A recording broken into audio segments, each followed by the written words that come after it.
Okay, now we're gonna throw the lid. Now what I've got is a half-pound chunk. What I threw was a 1 pound bowl. So my lid always is about half, for a honey pot size, about half of what it is.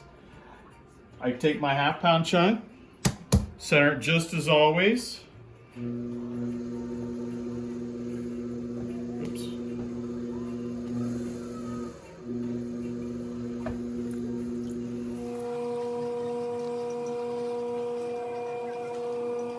As always, going down.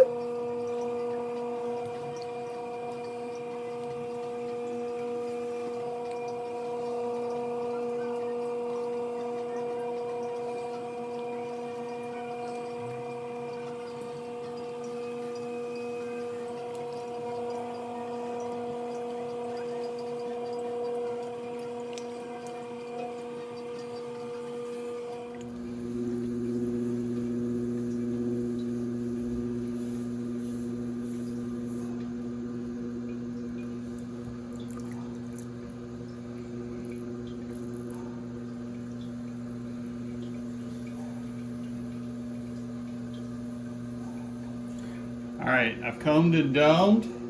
Now I need to start thinking about the size of my lid. Now, if you remember, we measured how wide the opening was. So the caliper tells us how wide our lid has to end up. Plus, we need to end up with a knob to pick the lid up with.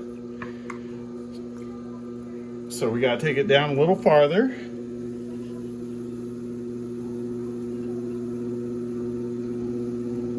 Now I get it out to this stage. Got a little bit farther to go. I'm not going to push down in the center. I'm going to push down on the side.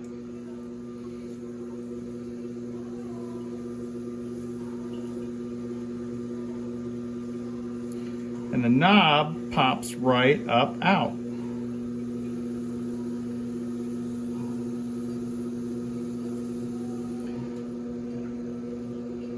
Oh yeah, we're good. Now, take, squeeze in.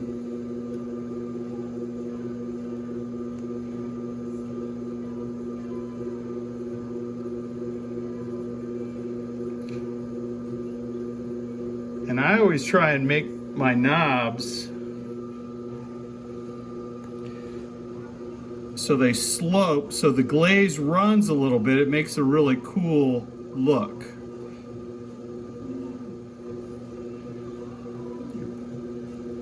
You want it comfortable for your users to be able to pick up. And I'm smoothing the underside, and I smooth the top. Kind of get it like that. See, it's just a little thick down there. We're gonna bring that up just a little bit more.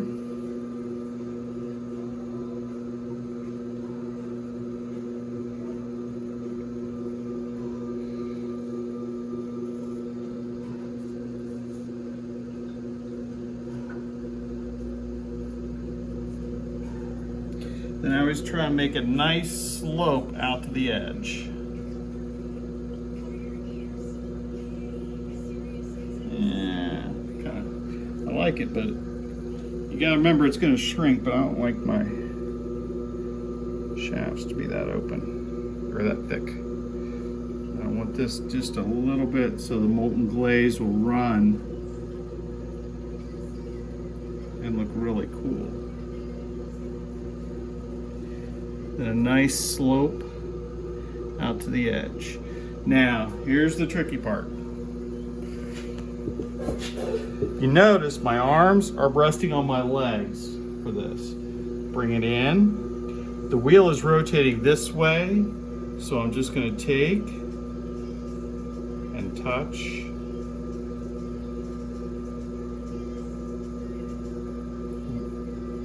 This side I'm just touching down and matching the other side up so that it's centered. Okay. Now I got a line. Take my potter's needle. I hold it with two hands because the wheel's going to want to grab this. Come down. Hold it really steady till it hits. Then I usually fill it up with water. Bring your needle under. It's like you do when you cut the bottom off a pot.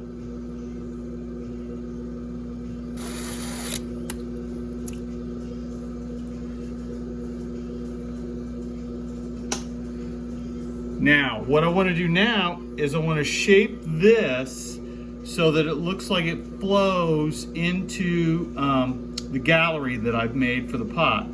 So I usually just take a finger,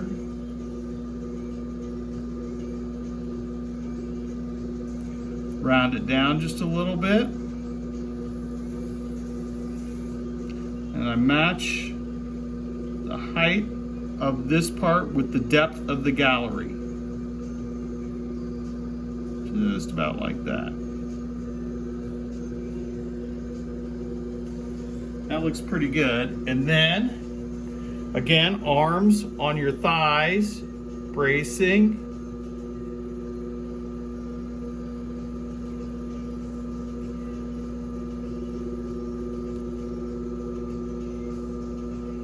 That's pretty good. Notice while working on it, I've made it bigger. So now I've got to trim that off again. That's where you have to really brace your hand with the needle. My arms are even on the tray.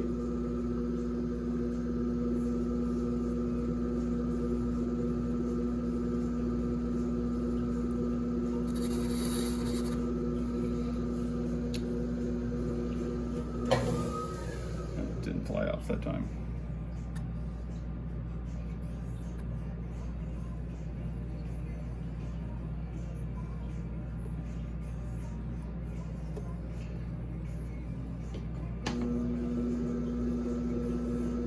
Now I got it to the right size, but now I gotta round it off again. But it's about the right depth and size.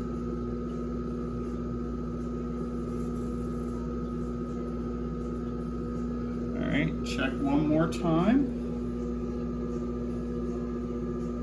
That's pretty darn close. All right, now it's ready to get cleaned up. Squeeze the water out of your sponge.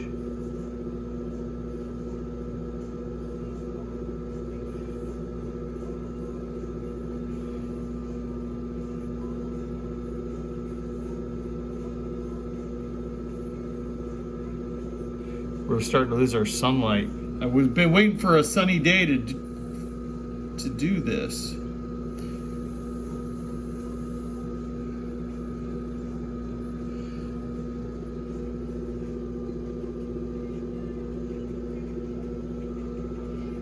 All right. Then to make life easier for tomorrow,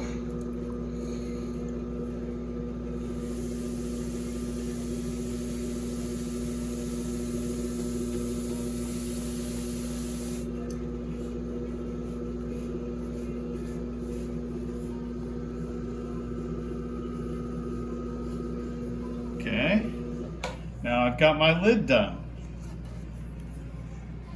Then we're going to take it over here, put it up beside the pot. They both have to sit up for 24 hours. And tomorrow I'll show you how to clean up the bottoms of the two and the final fit into the pot. And keep in mind, these are going to dry at different rates. So the fitting is kind of an ongoing process until it gets to be bone dry. And it takes a couple of days. All right. Okay, welcome to day 2 of making a lidded vessel. Now, yesterday we threw the honey pot. Last night I thumbed off the bottom just like we do our other pots and put my stamp in it. Now, 24 hours later, the lid has dried enough to hopefully let go of the bat, and then we're going to size it up. Oh, good, it let go. So, now I put it on here, and it almost perfectly fits. Now, if you notice, just this edge is sticking up. So I'm going to take a wet sponge. Oops, I better bring it over here. And I'm just going to go around and take that little tiny lip off, because you want a nice seal, but you don't want it too tight because you're going to glaze these. But keep in mind, they're still not dry. They're still kind of green where they need another 3 or 4 days to really be dry enough to do a bisque fire. But I take that sharp little edge off. See, it's rounded. Then I place the lid on there, and see how the lid fits in the gallery? And now it kind of looks like a nice gentle curve. Now you could make a lot of different stuff. I tend to make honey pots like this. Looks really good. You can also put your stamp in the bottom of the lid. I just didn't on this one. And now I usually don't let them dry together. I'll put them on a wear board like this. I'll do 3 or 4 of them and then let them dry. Fire them apart in the kiln. Sometimes to save space, I'll flip the lids over and just put it like that so I don't seal any air in. It just takes up less space, and then do a bisque fire with it. But that is the final step to making a vessel with a lid on it.